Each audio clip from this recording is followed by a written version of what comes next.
cara berkomunikasi dengan kader, dengan masyarakat, jarang juga kader kan, dan tidak boleh kita banyak bicara, usahakan gitu.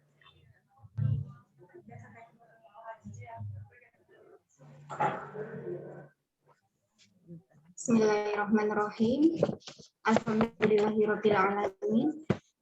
Yang terhormat Bapak Risang Rimbat Maja, yang kami hormati Bapak Ibu pengurus MPKU Muhammadiyah, yang kami hormati Bapak Ibu peserta Forum Kemisan yang berbahagia. Assalamualaikum warahmatullahi wabarakatuh. Selamat siang dan salam sejahtera untuk kita semua.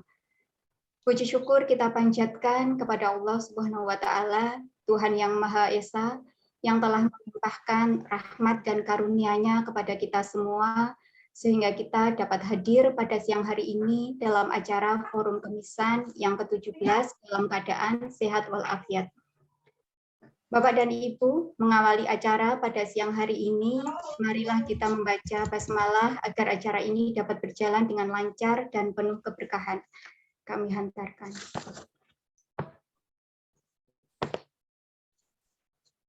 Hadirin sekalian, marilah kita simak bersama sambutan Ibu Pengurus MPKU Muhammadiyah kepada Ibu Dr. Eko Rini selaku Sekretaris MPKU Muhammadiyah. Kami persilahkan.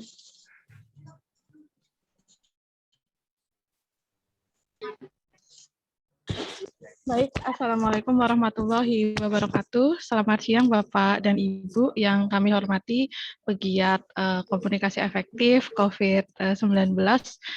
Terima kasih sudah bersedia bergabung pada siang hari ini. Terima kasih Mbak Rofiah, kita ketemu lagi setelah sekian kali. Pak Risang juga terima kasih sudah berbagi ilmu. Kami senang sekali bisa bersama-sama membersamai Bapak Ibu sekalian.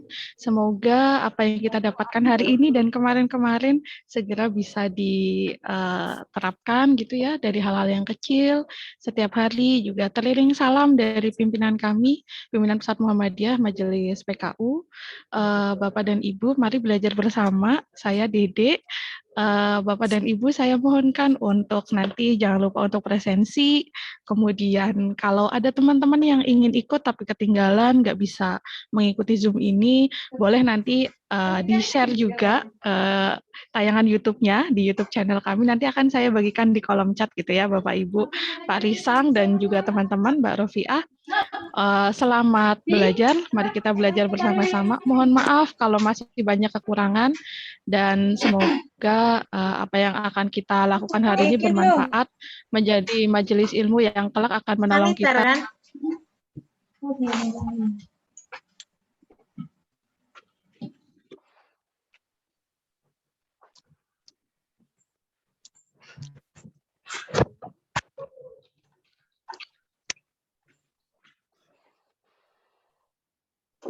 Oh ya, tadi pas ditutup sepertinya sudah keburu di-mute. Mari berlomba-lomba dalam kebaikan, selamat belajar. Mohon maaf apabila masih banyak kekurangan. Albiro manitako, wassalamualaikum warahmatullahi wabarakatuh. Waalaikumsalam warahmatullahi wabarakatuh. Bapak dan Ibu yang baru bergabung, mohon di-mute mic-nya. Bapak dan Ibu, sebelum memasuki acara inti, izinkanlah saya memperkenalkan diri. Saya Aminatur Rofiah yang akan memandu Bapak Ibu semua sebagai moderator pada acara siang hari ini. Bapak dan Ibu yang kami hormati, selanjutnya kita mengundang Bapak Risang Rimbat Maja. Beliau adalah C4D, Communication for Development UNICEF, untuk menyampaikan materi lanjutan season 4, melatih teknik komunikasi antar pribadi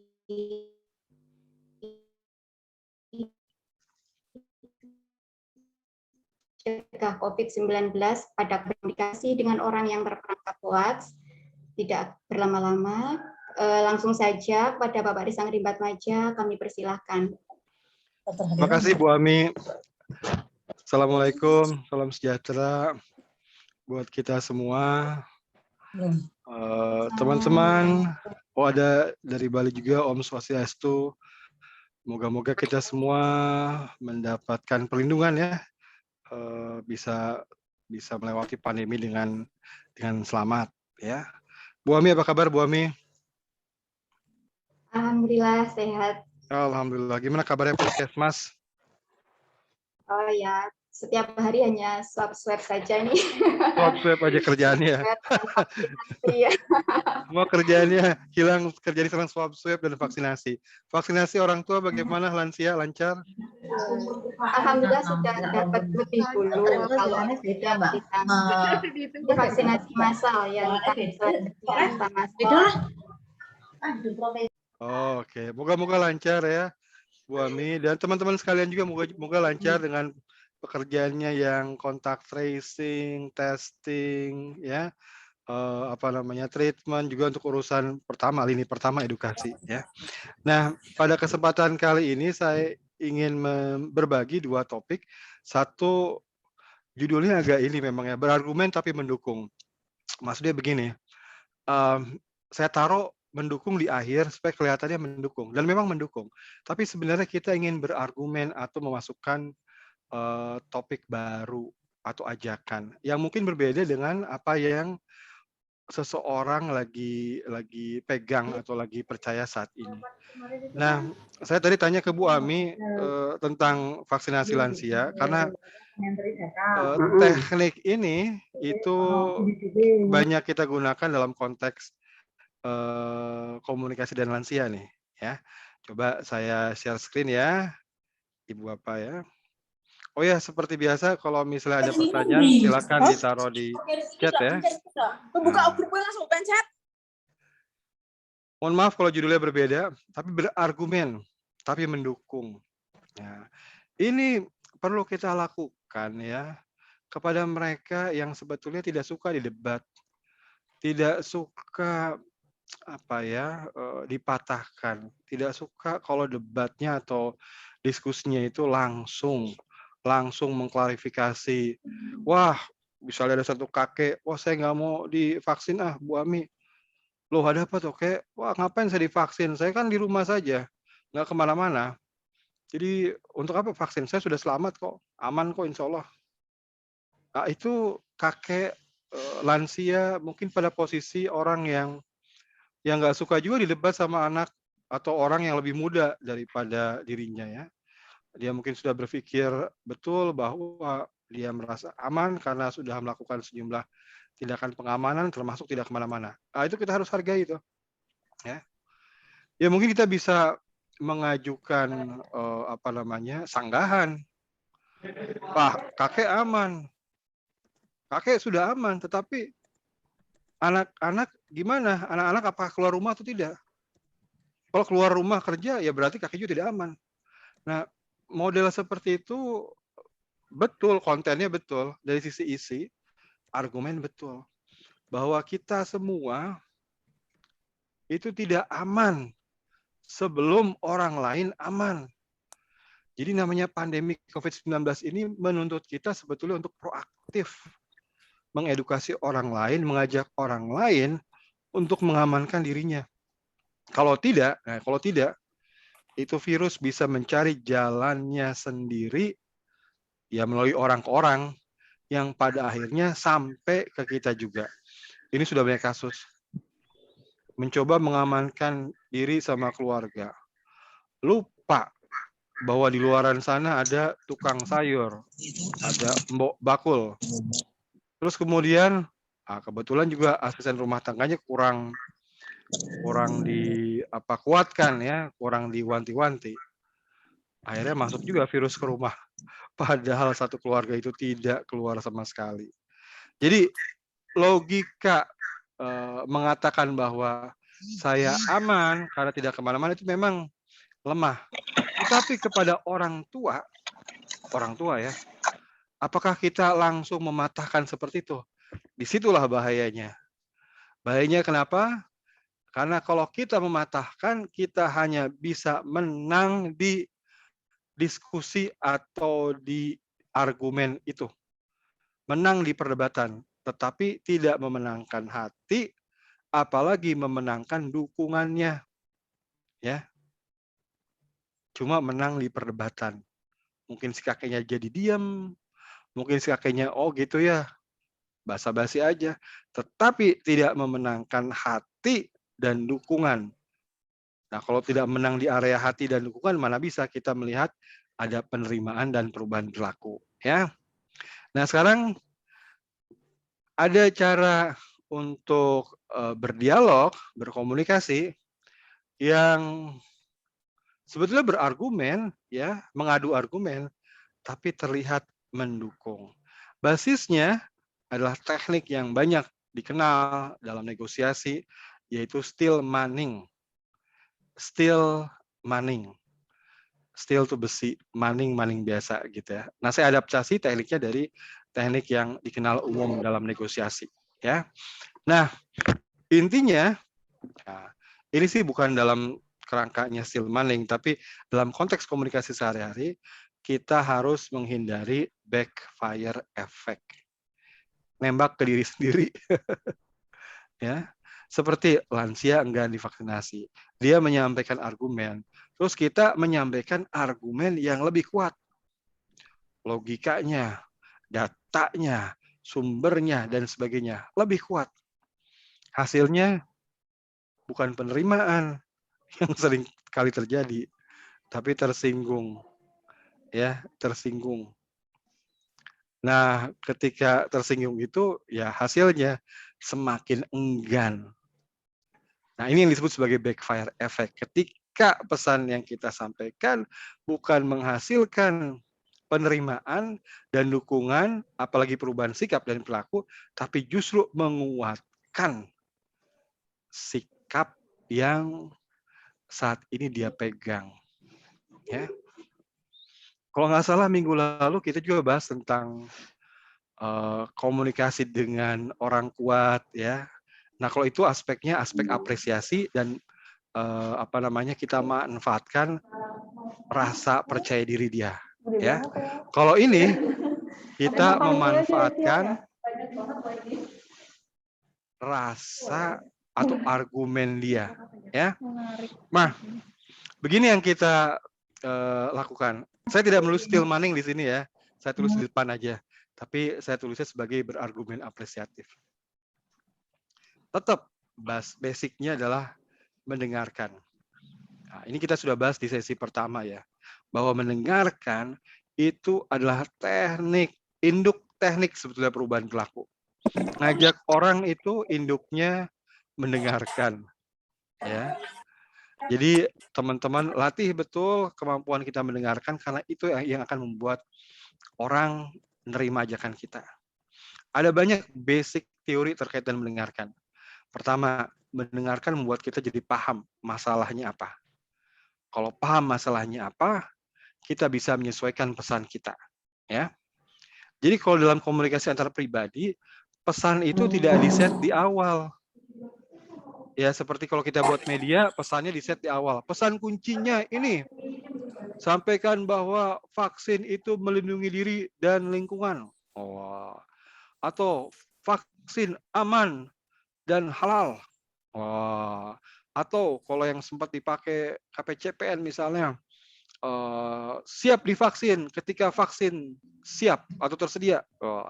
Nah, dalam komunikasi antar orang, kita tidak bisa men-set pesan itu terlebih dahulu, lalu kemudian kita menyampaikannya pada saat kita bicara. Tidak bisa begitu. Kenapa? Ya kita harus tahu dulu apa masalahnya. Apa masalahnya dalam hal ini adalah masalah komunikasi. Persepsinya, pengetahuannya, sikapnya, ya, motifnya, cara dia ngelihat masalahnya. Nah, itu masalah komunikasi. Jadi ketika orang bilang, oh saya nggak mau divaksin, saya takut, takut. Kita nggak boleh berhenti di situ lalu menyampaikan pesan kita. Oh nggak usah takut, ini sudah aman vaksinnya, sudah dicoba di 100 juta orang sekarang. Efek sampingnya minim sekali, hanya sedikit yang mengalami efek samping, itu pun yang terbukti bahwa efek sampingnya karena vaksin itu coba lebih dikit lagi. Lainnya itu sebetulnya karena hal lain. Nah kita nggak bisa seperti itu. Kenapa? Karena kita harus tahu dulu orang itu takut, khawatir karena apa. Wah, saya nggak mau divaksin, Harisang. Loh, ada apa toh? Saya nggak mau lah hidup saya bisa di-trace terus-menerus. Maksudnya? Ya saya nggak mau lah ketempelan chip. Ini ada teman-teman di Jakarta masih bingung. Masa sih ada orang berpikiran bahwa apa namanya kalau divaksin itu ketempelan chip? Itu di daerah ada, ya.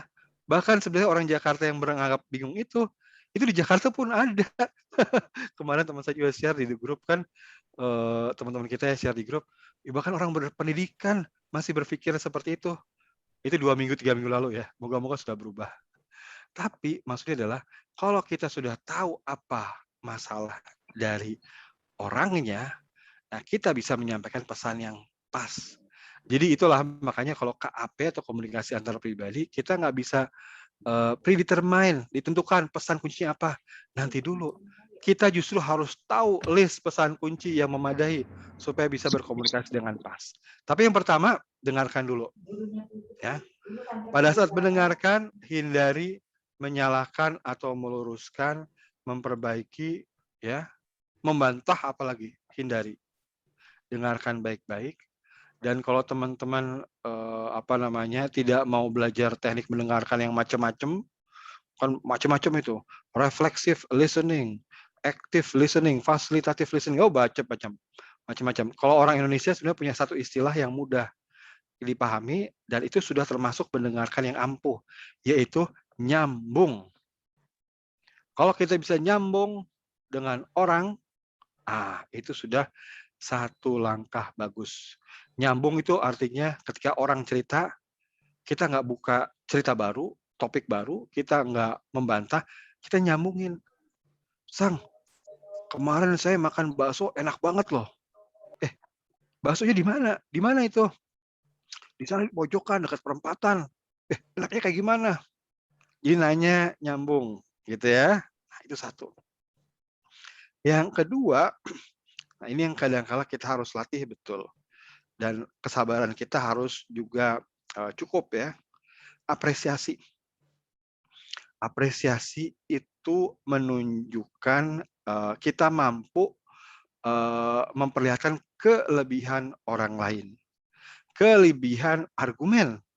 Jadi kalau seorang kakek bilang bahwa dia tidak mau divaksin karena sudah tinggal di rumah saja, tidak kemana-mana, sehingga aman dari virus corona, maka kita harus apresiasi. Tunjukkan bahwa logika si kakek itu benar. Ya, ada benarnya, maksudnya begitu ya. Tidak benar sepenuhnya, tapi ada benarnya. Ya. Iya kan pakai Shopee Pay kan? Wah, betul kayak sebetulnya kalau semua orang tinggal di rumah saja, itu penanganan atau itu pandemi segera berakhir. Udah di rumah saja berdiam diri. Kalau mau ditambah agama boleh, itu sesuai dengan ajaran agama tuh. Berdiam diri, tidak masuk kemana-mana yang membahayakan. Itu betul kayak itu satu cara untuk mengamankan diri. Jadi harus diangkat kekuatan dari argumen yang dikemukakan orang. Nah, itu sebetulnya kunci ya. Kunci kita membuka pagar orang. Membuat dia mau menerima pesan kita ya. Jadi proses mendengarkan apresiasi itu proses di mana kita sebetulnya sedang bersiap-siap menyampaikan pesan kita dalam pengertian menyampaikan di saat orang itu membuka diri. Kan kita sudah bahas di sesi pertama ya. Kalau kita menyampaikan argumen walaupun sahih, betul, kuat, berdasarkan data, logis, tapi ditolak untuk apa? Kalau hasilnya ditolak ya. Masuk telinga kiri, keluar telinga kanan untuk apa? Ya. Ya ditolak bisa langsung mentah-mentah disampaikan penolakannya, tapi juga yang gaya Indonesia itu tidak langsung, iya tapi tidak. Nah, itu yang harus kita hindari. Nah, proses mendengarkan, mengapresiasi itu proses di mana kita mulai mencoba membuka pagar orang, ya. Itu yang menjadi kunci. Kan prinsipnya tentang hukum timbal balik dalam interaksi sudah kita pahami di sesi pertama ya, bahwa orang itu kan dididik untuk berusaha membalas kebaikan orang dengan kebaikan juga. Kita nggak pernah dididik di keluarga, di sekolah, di masyarakat, agar kalau orang berbuat baik sama kita, kita jahatin. Nah, kita kan nggak pernah dididik seperti itu ya. Orang jahat sekalipun, ini orang jahat ya, misalnya kriminal, kalau menerima kebaikan, itu banyak di antara mereka yang membalas dengan kebaikan juga. Karena itu adalah didikan ya, yang kemudian menjadi semacam naluri. Mereka yang benar-benar membalas kebaikan dengan kejahatan, itu jumlahnya sedikit dan memang sudah keterlaluan itu ya.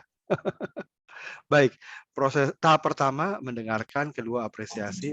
Nah, yang ketiga, ini kunci untuk memasukkan pesan kita agar lebih halus, agar lebih mudah diterima lagi, yaitu selaraskan argumen kita dengan argumen orang. Jadi kita selaraskan argumen kita dengan argumen lansia itu. Ya. Jadi kita menampakkan diri mendukung. Ini yang tadi saya sebut di awal ya, mendukung, kita tuh mendukung. Tapi sesungguhnya kita mencoba memasukkan pesan yang baru. Contoh. Wah, saya tidak butuh vaksin, Bu Bidan. Wah, kok tidak butuh, kek? Saya kan di rumah terus, tidak kemana-mana, jadi nggak tertular virus deh. Wah, Pak Budi di rumah terus? Iya, bahkan tidak terima tamu masuk rumah. Ketemu Bu Bidan aja di teras rumah seperti ini, dan kita pakai masker dan jaga jarak kan? Nah, itu argumen yang sahih itu. Maka apresiasilah. Wah, bagus itu Pak Budi. Itu memang cara paling efektif untuk mencegah tertular. Di rumah saja, memang itu, tidak kemana-mana. Bagus banget itu Pak Budi. Jadi bukan cuma memuji ya, apresiasi itu intinya bukan muji sebetulnya, tapi menunjukkan ini loh kelebihan. Ya, kalau kita bisa mengapresiasi, sebetulnya hidup kita ya lebih nyaman juga. Hidup menjadi lebih nyaman, dan hubungan dengan orang juga jadi lebih bagus. Saya nggak tahu apakah saya pernah cerita di sini atau tidak ya, tapi saya punya senior yang orang itu sekarang masih beredar, mantan wamen dulu ya. Kebetulan dia sekarang jadi ketua di board yayasan. Itu orang, saya kagum karena dia itu sangat apresiatif. Beliau itu kalau melihat orang, sisi bagusnya. Kalau ada orang ngomong sisi jeleknya, enggak, dibelokkan sisi bagusnya. Ngelihat siapapun, sisi bagusnya. Dan ternyata itu membuat kelihatannya dia sehat ya. Hidup beliau sehat gitu ya. Mungkin karena pikirannya positif. Dan juga hubungan dengan orang itu selalu bagus. Bagus. Salah satu ciri yang saya dapatkan dari hubungan yang bagus adalah kerjaannya nggak selesai-selesai. Walaupun sudah pensiun, tetap aja orang menawarkan jabatan. Karena ngelihat aspek bagus dari orang. Nah, saya pribadi menjadi lebih nyaman juga. Ini kalau pengalaman saya. Kalau saya presentasi di forum dan ada beliau, wah, saya senang. Nggak takut bakal dipretelin, ditunjukkan kelemahannya, ya, ditunjukkan kekurangannya, enggak. Tapi selalu dia berusaha mencari kelebihan yang ada. Dan saya mikir juga itu. Kan cari kelebihan nggak mudah juga ya. Nggak semua orang itu biasa mencari kelebihan. Ini program kelebihannya apa ya? Saya mikir gitu dengan kerangka yang dia berikan. Nyaman. Ya. Jadi misalnya contoh di sini, Bu Bidannya mencari satu hal yang bisa ditonjolkan, dia mengapresiasi. Membuat Pak Budinya tersenyum. Itu ya, itu step kedua. Nah, step ketiga, menyelaraskan itu sebenarnya mendukung. Jadi yang kita tawarkan itu sebetulnya sesuatu yang mendukung kok. Ini Pak Budi vaksin COVID-nya itu sebetulnya untuk membuat Pak Budi yang sudah aman menjadi bertambah aman lagi. Jadi sesuatu yang bisa menambah capaian atau tujuan dia. Ini sebenarnya buat nambah loh Pak, nambah supaya lebih aman lagi. Pak Budi sudah aman, ini tambah lebih aman lagi. Intinya di situ sebetulnya yang membuat orang melihat tawaran atau ide kita itu bukan sesuatu yang mengalahkan argumennya, tetapi justru memberi dukungan kepada argumennya. Ya, gitu Pak Budi. Jadi alhamdulillah sekarang sudah menerapkan cara yang paling aman. Nah, vaksin ini menambah Pak Budi agar lebih aman lagi. Karena ini siapa tahu ya anak atau mantu Pak Budi keluar rumah dan mereka bisa bawa virus. Nah, supaya lebih aman lagi, nah, divaksinlah. Nah, itu sebetulnya yang dicari. Saat cara memasukkan ide, gagasan, tanpa meruntuhkan, tanpa mematahkan, ya, gagasan yang selama ini orang sudah pegang.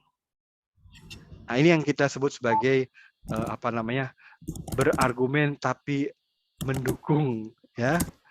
Nah, sebetulnya sih itu pakai steel manning ya. Kalau buat teman-teman yang ngerti atau sudah biasa mempraktekkan negosiasi, itu teknik utamanya namanya steel manning.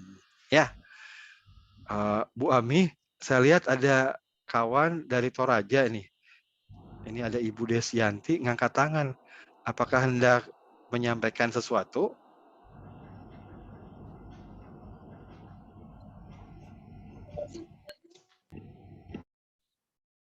Bu Ami. Oh, tampaknya Bu Ami. Iya, masih timut. Saya kira hilang Bu Ami ya. Bu Desyanti silakan angkat tangan. Ada yang ingin disampaikan, Bu? Sepertinya tidak, Pak Risang. Oh, mungkin kepencet. Silahkan dilanjutkan, Pak Risang. Oke.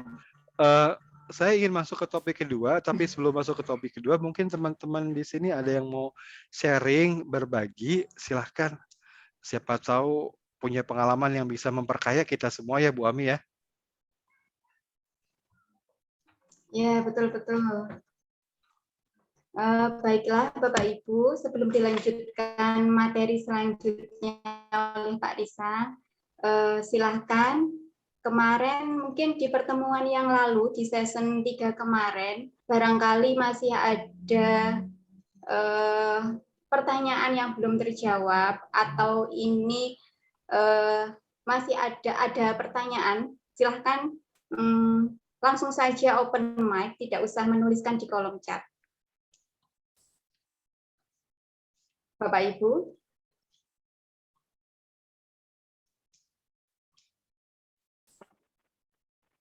Ada dari kolom chat ini Pak Risang. Silakan. Saya bacakan. Bagaimana kalau tidak mau divaksin karena ada penyakit komorbid seperti jantung dan diabetes? Mohon bantuannya Pak untuk meyakinkan karena itu banyak sekali di lingkungan kami. Dari Ibu Siti Hadijah. Iya, ada kalanya orang itu tidak mau dengan alasan ketakutan yang berbeda ya. Ada kalanya itu karena merasa komorbidnya berbahaya, sehingga takut-takut nanti vaksin itu mengakibatkan hal fatal pada dirinya. Ya, kalau dengan Sinovac yang pertama memang banyak yang ditolak ya karena komorbid ya, termasuk urusan tekanan darah dan sebagainya. Ya, tetapi dengan vaksin yang terakhir ada kemudahan untuk itu. Nah, sekarang gimana ketika sebetulnya orang itu sudah boleh divaksin, tapi ketakutan itu tetap menghantuinya, ya. Itu yang menjadi persoalan kita ya. Oke. Ada beragam cara yang bisa kita lakukan, tetapi kalau boleh saya sarankan, ya, kita ajak dulu datang. Kadang-kala kalau orang belum mau divaksin, ya, kita nggak bisa maksa di ujung sana sampai perilaku yang paling paling ujung ya. Artinya yang kita harapkan. Tapi paling enggak dia buat move atau gerakan dulu yang mengarah ke sana. Apa itu? Ya. Apa itu? Datang. Datang itu sudah move yang positif. Nggak datang nggak mau. Apalagi? Turunin. Ngobrol sama temannya yang punya komorbid tapi divaksin. Ya. Nggak punya teman, walaupun tuh nggak juga ya, pasti ada lah Indonesia ya. Apalagi yang lebih rendah, coba cari informasi yang menunjukkan bahwa boleh kok divaksin. Nggak mau juga, atau belum mau, atau tidak ada gerakan, kasih info, ya, bacaan tertulis. Oke, jadi stepnya banyak ya. Tapi taruhlah kita mau ujungnya mereka divaksin, ya. Masih takut, turunin lagi, datang aja, ya. Setelah dijelaskan bahwa komorbid juga nggak apa-apa, ya, nggak apa-apa dengan penjelasan yang cukup lengkap, lalu minta datang dulu aja. Nah ini kami gunakan untuk mereka yang takut jarum suntik gitu. Kan kita nggak bisa ini ya, nggak bisa mentransfer rasa jarum suntik ke orang gitu. Rasanya itu sebetulnya ada di bayangannya ya, ada di pikirannya, bayangannya. Nah kita harus replace bayangannya bahwa jarum suntik itu tidak menakutkan kok. Jadi silakan datang aja, datang. Nggak mau juga nggak apa-apa, datang aja, lihat dulu ya. Lihat dulu, biar lihat bahwa banyak kok yang disuntik, nggak apa-apa begitu. Ya. Ini kalau di kampung ya, nggak apa-apa kok disuntik gitu. Ya. Atau kalau nggak bisa datang, yang tadi itu ya, kasih dia ngobrol sama temannya yang sudah disuntik. Nggak bisa juga kasih video-video, image bahwa disuntik itu tidak apa-apa. Jadi itu memberikan bayangan alternatif buat orang untuk tidak berpikir bahwa disuntik itu sakit. Nah, hal yang sama sebetulnya bisa dicoba untuk teman-teman yang takut ya, yang takut akibat komorbid yang dimilikinya. Tapi dengan catatan ya, catatannya ya sebenarnya dia sudah boleh, nggak apa-apa gitu ya. Nah, jadi silakan diajak dulu. Dengan si Husna hana tembus sayang sih. Diajak dulu datang. Difasilitasi biar ngobrol dengan orang-orang yang satu profil. Ya. Apalagi dikasih tunjuk gambar cerita orang satu profil juga divaksin, tidak apa-apa. Atau yang paling minimum yang kita bisa lakukan setelah dialog gitu ya, itu kita berikan materi baca dan kemudian kita minta mereka membaca ya. Itu mungkin Bu Ami yang pengalaman mengambil pengalaman dari jarum suntik. Bu Ami silakan. Terima kasih Pak Risang. Mungkin bisa ditambahkan yang untuk diabetes itu untuk penyakit komorbid. Mungkin kalau di lingkungan ada yang sudah lebih dulu vaksin, mungkin bisa dibantu dengan testimoni. Mungkin seperti itu ya Pak Risang ya. Iya, testimoni. Seperti testimoninya Pak Nur di sini ada nih. Iya, Pak Nur nih. Itu. Pak Nur selamat siang. Pak Nur bilang. Iya. Selamat siang Mas Risang. Udah divaksin Pak Nur ya? Saja, Pak Nur. Sudah. Saya sebelum Lebaran sudah aman. Oh, sudah aman. Pak Nur ada rasa was-was? Enggak ada sih. Saya kebetulan juga ngajak teman-teman seusia saya waktu itu. Berhasil ngajak di kampung saya ada 7 orang ya, semobil pokoknya mah. Nah, itu. Maksudnya sesama lansia Pak Nur ya? Punten, iya, Pak kan Nur, waktu itu yang pertama kan vaksinasi kan untuk lansia 60 tahun ke atas.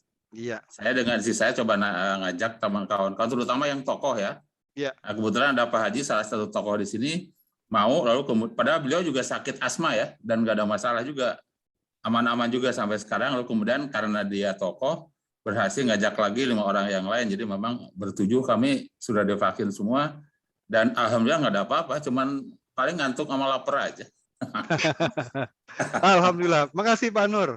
Oke. Nah, ini sebetulnya contoh di mana kita itu bisa gerak secara internal dulu.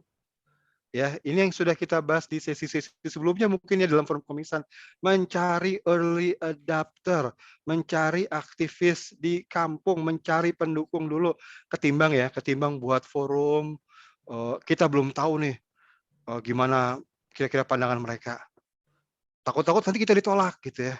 Kadang lebih baik gerilya dulu. Dapetin orang kayak Pak Nur nih. Pak Nur ajak.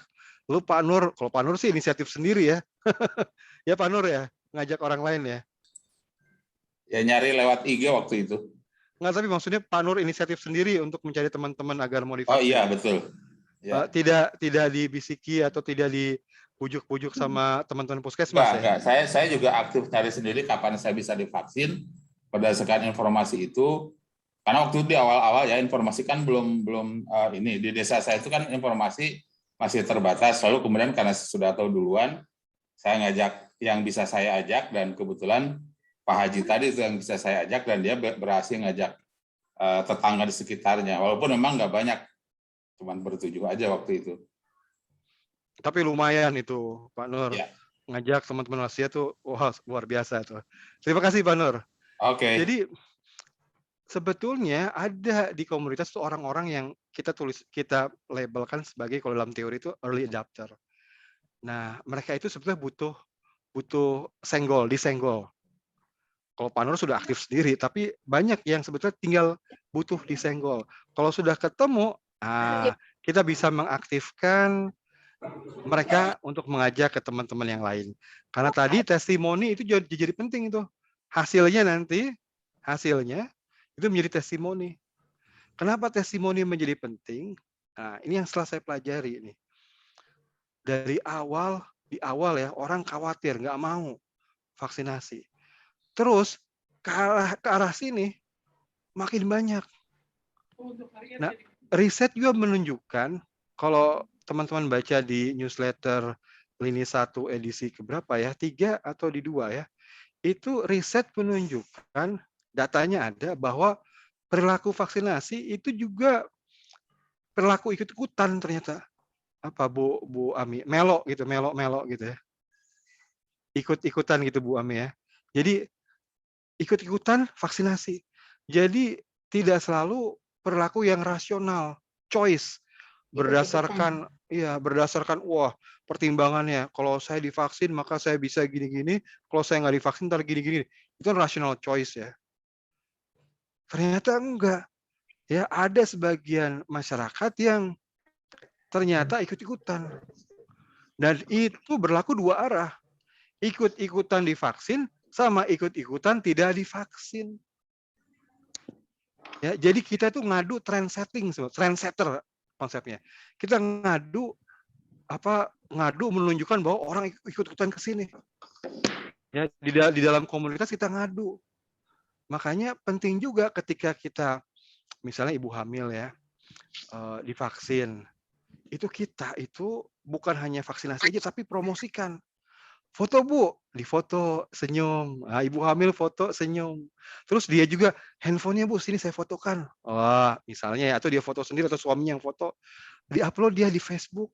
Saya nggak ada Facebook, risang, saya IG. Oh ya deh IG, ya berarti lebih muda lah orangnya.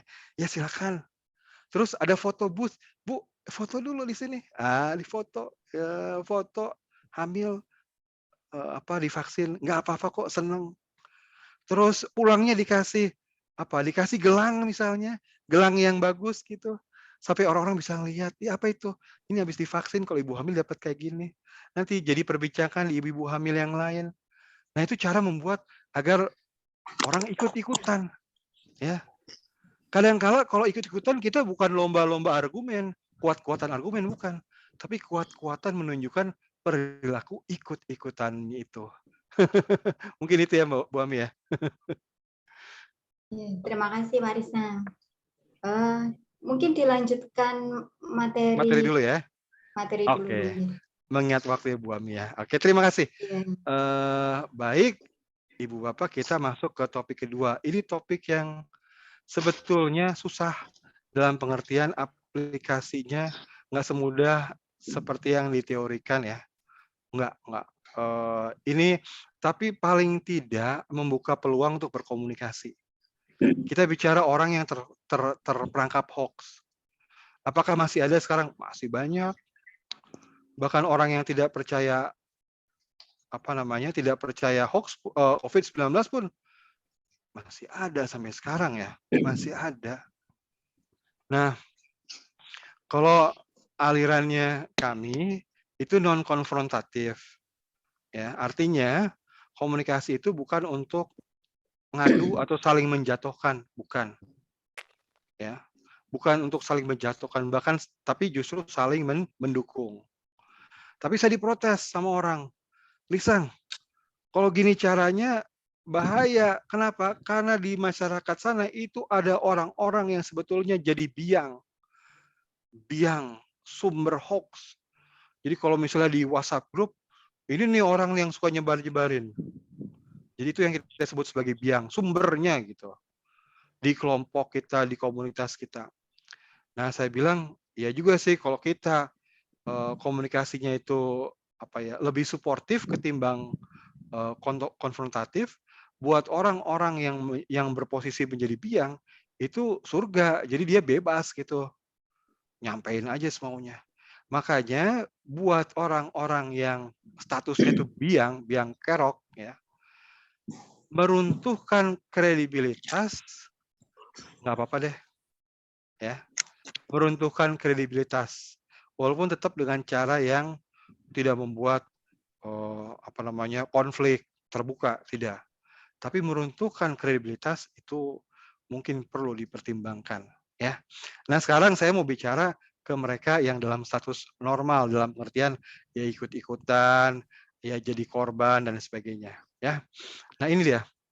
Step pertama, seperti halnya komunikasi apresiatif pada umumnya, kita sama kayak tadi ya, kita perlu buka pagar. Percuma kita menyampaikan argumen kita, data kita, bukti kita, logika kita, kalau orangnya tidak mau menerima, ya.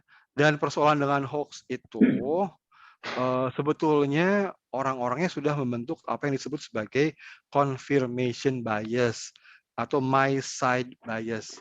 Makanya saya bilang tadi di depan ini menjadi lebih susah. My side bias itu bias ya, bias posisi saya.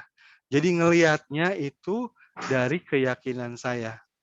Makanya jangankan argumennya, ya, jangankan isinya, medianya saja bisa dipersoalkan. Sama seperti kemarin itu pertengkaran kita waktu Pilpres. Sampai kita itu kalau dengar, misalnya ada orang yang pro A, dengar Metro, wah nggak mau, itu salah itu pasti.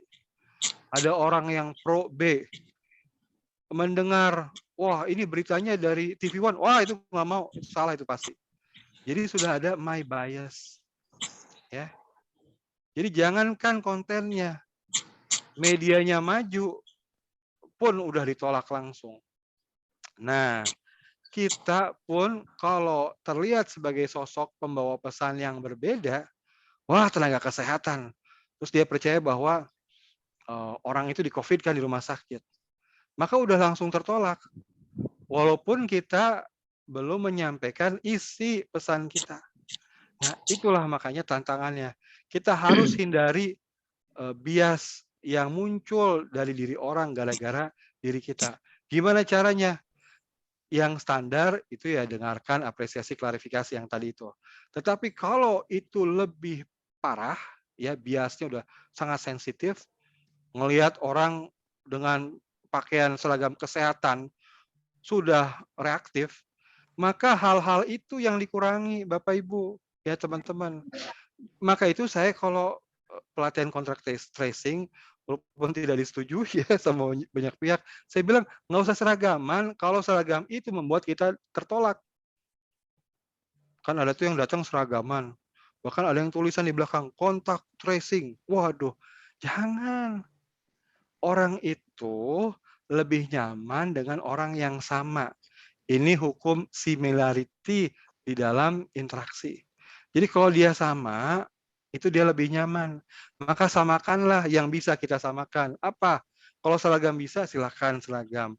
Kalau bahasa kita bisa sama, sesuaikan bahasanya. Ada teman saya yang bilang, Sang, ini seragam wajib, nggak bisa. Bahasa saya nggak ngerti, saya bukan orang daerah sini. Terus apa lagi dong? Paling tidak intonasi suara, ya, intonasi suara, tinggi rendah suara, cepat lambat suara itu disesuaikan. Nah, ini kemarin kita latihkan ke teman-teman Satpol PP. Kalau kita mendekati seorang pedagang, terus pedagang itu ngomong secara lirih, Pak, ada apa nih Pak ya? Kok rame-rame? Maka suara kita disamakan sama si suara ibu pedagang itu. Oh, nggak ada apa-apa kok Bu. Ini cuma edukasi saja, pengen ngobrol-ngobrol. Nah, itu membuat orang tuh jadi lebih nyaman. Ketimbang masih tetap dengan suara kita atau bahkan lebih wibawakan. Wah, nggak ada apa-apa Bu. Kita cuma edukasi aja kok ya, tenang aja Bu. Nah, itu justru membuat dia jadi lebih tidak nyaman itu. Teorinya begitu ya. Nah, jadi aspek itu yang harus digarap dulu. Ya, digarap dulu. Nah, baru kemudian kita bicara arahnya kemana nih. Ya, jadi sasaran kita yang mana nih? Itu sangat terkait dengan kalau ngobrol terkelihatan. Ini orang itu tidak yakin sama sumbernya enggak ya? Atau dia tidak yakin sama idenya. Kalau sumbernya, waktu kita ngobrol, waktu kita mencoba pahami, kita bisa tanya-tanya, dapat dari mana sih itu? Dengar dari mana sih itu? Emang dapat dari mana sih? Nah, itu kelihatan tuh, oh, dia belum yakin sama sama sumbernya. Atau sama pesannya. Kita tanya-tanya, kita pahami, apakah dia memahami argumen dari hoax itu sepenuhnya atau sepotong-sepotong. Nah, ya. Nah, setelah itu kita bisa menyasar. Ya walaupun itu bukan dua patokan ya, bisa saja tetap kita di kontennya, atau cara paling mudah itu adalah di kredibilitas sumbernya. Maksudnya begini, waktu kita ngobrol dan kita sudah dengarkan apresiasi, klarifikasi, lalu kita coba pengen masukkan pesan, ya, kita bisa hadirkan bukti ilmiah, kita bisa hadirkan logika, kita bisa hadirkan bukti keseharian. Misalnya dia tidak percaya bahwa vaksinasi itu aman, ya. Dia percaya bahwa pasti ada efek sampingnya. Itu buktinya banyak tuh. Kita bisa membangun argumen tandingan dengan menunjukkan bukti ilmiah, ya. Ada bukti klinis. Ada itu nggak ada kok. Fakta-fakta lain ini mohon maaf ini pelatihan vaksinator di bulan Desember. Jadi data-datanya masih data-data atau argumen lama ya. Tapi intinya adalah kita bisa hadirkan bukti-bukti. Atau logika juga bisa.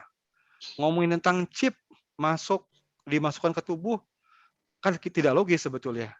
Kita bisa tunjukkan jarum suntik itu kecil yang bisa masuk hanya cairan dan sebagainya.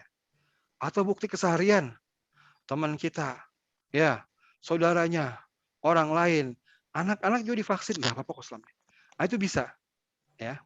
Nah, dengan catatan, sebetulnya ketika kita berkomunikasi persoalan hoax, ya, keterperangkapan orang pada hoax, itu kita tidak ingin lihat hasilnya instan. Tidak ingin orang langsung bilang, oh iya benar ya, oh saya salah. Jangan. Makanya jangan desak-desak. Jangan mendesak-desak, percaya nggak? Jadi gitu loh. Ngerti nggak? Jangan. Karena semakin mendesak, semakin tertolak. Kita membutuhkan waktu di orang tersebut untuk refleksi. Untuk refleksi. Jadi masukkan pesannya harus lembut, harus tidak menyayat sehingga mudah bereaksi. Ya, teknik-teknik seperti hidden suggestion yang sudah kita bahas minggu lalu ya, itu juga bisa dilakukan. Yang penting masuk dulu, berikan kesempatan kepada orang itu untuk ya tenang, mungkin malamnya berpikir-pikir tentang pesan kita, ya. Jangan-jangan apa yang disampaikan Bu Ami betul ya, masuk akal juga yang disampaikan Bu Ami ini. Itu yang kita cari, ya. Bukan perubahan instan. Nggak ada. Kalau udah sampai ke level my bias, my side bias, confirmation bias, itu nggak ada hasil instan. Butuh waktu.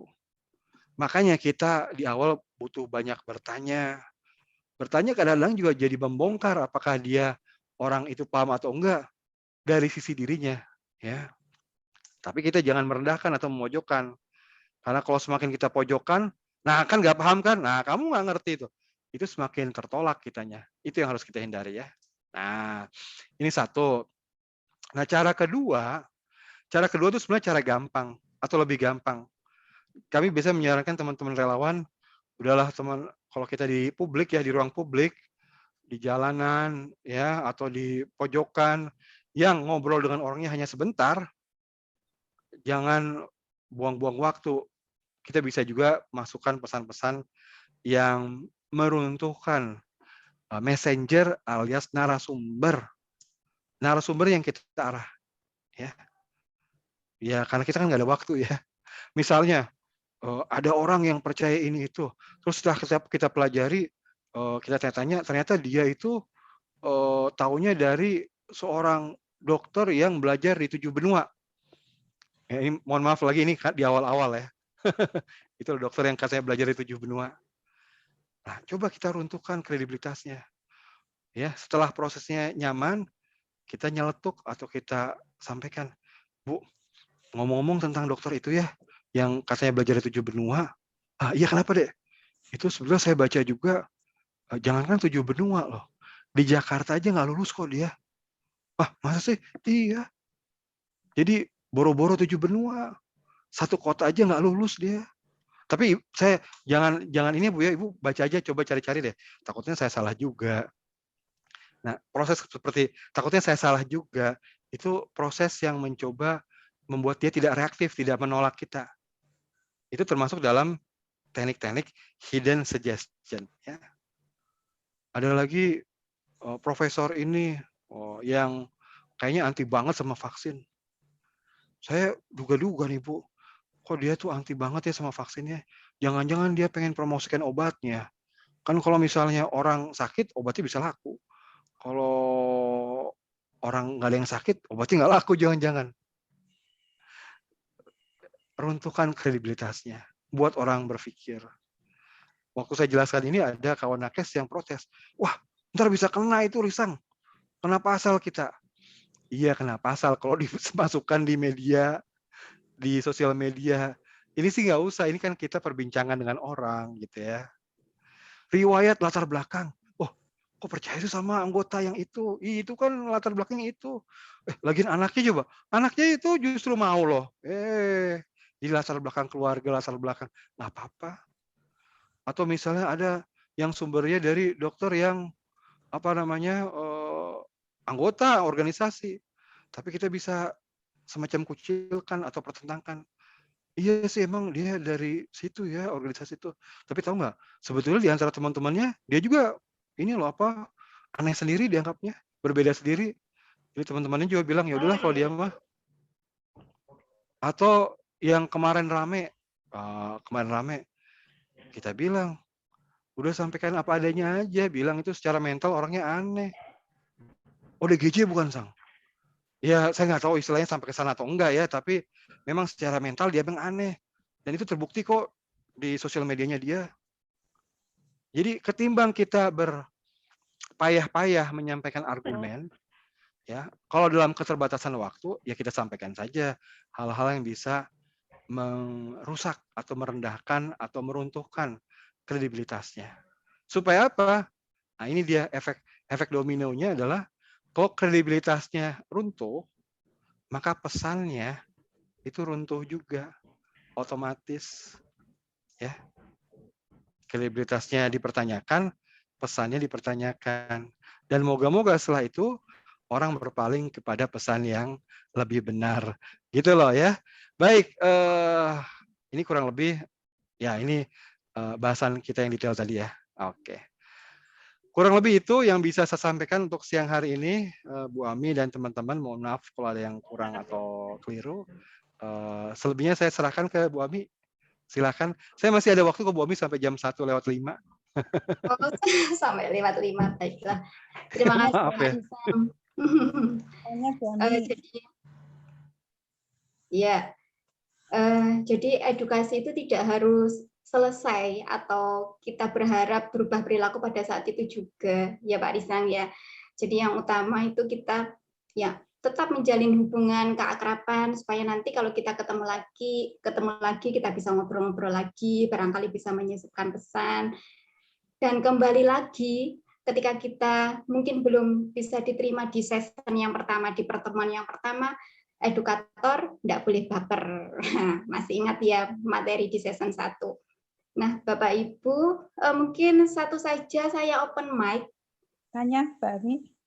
Bu Lili Murwani, monggo silahkan. Tanya Mbak Ami. Sekarang itu kan paradigmanya malah berbalik ya. Orang kita tidak perlu edukasi lagi untuk imunisasi COVID, tapi mereka itu yang malah respect, entah karena itu untuk surat vaksinnya hanya untuk perjalanan ataupun entah karena memang dia butuh ya. Pokoknya sekarang itu malah misalnya kalau pas ada vaksinasi tidak kebagian vaksin, dia marah-marah seperti itu. Nah, bagaimana ya cara untuk menghadapi orang-orang seperti itu ya setelah kita jelaskan, tapi dia tidak mau menerima seperti itu karena memang vaksin kita kan dibatasi ya, jadi mereka tidak kebagian marah-marah karena memang alasannya mungkin untuk perjalanan ataupun untuk lanjut sekolah. Nanti Mbak Ami, matur nuwun, assalamualaikum. Waalaikumsalam. Langsung Ini saja. Bu Lili ini pengalaman Pulau Jawa ya. Animo orang udah naik ya. Orang mencari sekarang aktif, ngantri sampai jatah cuma 200. Wah, yang datang 300. Jatah 1000, yang datang 2000, sampai seperti itu sekarang ya.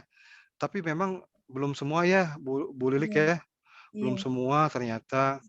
Teman-teman di Papua itu kan mau PON 20 ya. PON ke-20 tadi pagi kita juga buat pertemuan pelatihan semacam ini dan pembahasannya masih banyak yang menolak, macam-macam alasannya ya. Bahkan ada yang nakes datang langsung dihadang, diusir. Ini gimana dong, Risang, langkah kita? Saya bilang, dihadangnya pakai parang atau enggak? Enggak sih. Diusirnya ngomong dulu nggak dia? Oh, pada ngomong, pada protes. Itu kesempatan. Jadi kalau komunikasi ya, itu berhadapan dengan orang yang mau ngomong. Jadi kalaupun dia marah, kalaupun dia kesel, asalkan masih belum berbahaya, masih bisa diajak komunikasi. Jadi teknik-teknik kayak mengatasi emosi orang itu sesi kedua ya, atau ketiga itu bisa diterapkan. Nah, sekarang termasuk Bu Lili. Tadi pertanyaannya, gimana kita menghadapi orang yang mau banget, tapi nggak tersedia, ya. Saya pengen kita pertama positif mind dulu ya semua. Kadang-kala kan kita mikirnya, maunya gara-gara mau keluar kota ya, maunya gara-gara mau ada nikah. Sekarang udah pakai vaksin belum ya? Maunya karena ini ya, mau pergi-pergi. Itu kita kesampingkan dulu ya, kesampingkan dulu, lalu kita berpikir positif bahwa orang itu mau memang niatnya baik ya. Nah, yang kedua, kita harus hargai dong orang itu mau vaksin ya. Hargai itu artinya ya sikap kita, juga jelaskan juga peluang-peluang yang ada. Jadi coba cari solusi ya. Kira-kira gimana nih, Pak? Mungkin bulan depan ada Pak, boleh nggak saya catat dulu namanya? Itu termasuk menghargai itu. Pak, saya catat dulu namanya Pak ya, nomor teleponnya minta Pak. Nanti kalau ada kami hubungi. Tapi bukan basa-basi ya, kita betulan. tulis, catat, dan betulan kita kemudian menghubunginya. Atau kalau kita punya informasi bahwa nanti akan ada sentra vaksinasi, ya kita beritahu. Jadi termasuk menghargai supaya orang tidak padam semangatnya. Itu penting, tidak padam. Ya, apalagi kalau orang niatnya karena memang jalan kan tetap mau harus cari. Tapi kalau orang yang memang betul-betul pengen mengamankan dirinya, bukan karena dia mau jalan-jalan, karena dia tidak kemana-mana, kan tetap harus diberi semangat ya, agar tetap mau vaksinasi. Makanya itu tadi tuh, catat, berikan informasi kalau ada gitu ya. Nah yang ketiga, nah ini jangan lupa nih, kan vaksin itu kan cuma salah satu upaya. Ada upaya lain yang tidak kalah penting, 3M+ itu. Ya. Nah, itu pun perlu kita sampaikan. Bu, sekarang ini kan Ibu belum dapat vaksin ya. Moga-moga nanti bulan depan dapat. Nah, sambil itu Ibu tetap jaga 3M-nya. Karena sebetulnya yang bisa menghindari kita dari virus itu 3M+-nya. 3M atau 5M atau 6M terserah. Kalau vaksin itu betul Bu, nanti kalau kena virus kita nggak terlalu parah. Tapi kalau kita nggak pakai masker, ya tetap kena virus, gitu. Ya, jadi 3 poin itu mungkin ya Bu Lilik ya, moga-moga bisa membantu. Terima kasih banyak Terima Bu Lilik. kasih Bapak. Ya, terima kasih Bu Lili, terima kasih Pak Risang. Teman-teman, masih ada beberapa pertanyaan di chat, tapi insya Allah sudah terjawab dari apa yang disampaikan oleh Pak Risang di materi 1 dan 2. Karena keterbatasan waktu, kami mencukupkan sampai di sini. Oke, mohon maaf, kita nanti ketemu lagi di forum Kemisan minggu depan. Terima kasih kepada Bapak Risang Rimbat Maja atas ilmu dan materi yang telah disampaikan.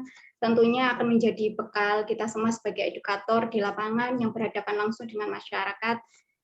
Dan sebagai edukator, selain kita harus bisa menjadi pendengar yang baik, kemudian bisa memberikan apresiasi dan juga memberikan klarifikasi, kita juga harus bisa memotivasi.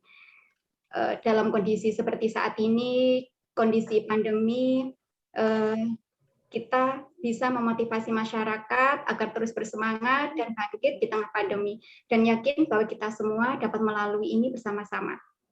Dan menginformasikan yang pertama bahwasannya forum Kemisan ini adalah forum kita bersama. Kami mengajak Bapak Ibu semua kami juga membuka kesempatan Bapak Ibu berbagi pengalaman ataupun yang punya materi terkait metode atau teknik komunikasi perubahan perilaku terkait pencegahan COVID-19 ataupun yang lainnya. Kami mengharapkan Bapak Ibu semua berkenan berbagi sebagai givers ataupun narasumber. Silakan nanti dapat menghubungi kami dari tim forum Kemisan atau teman-teman yang lain.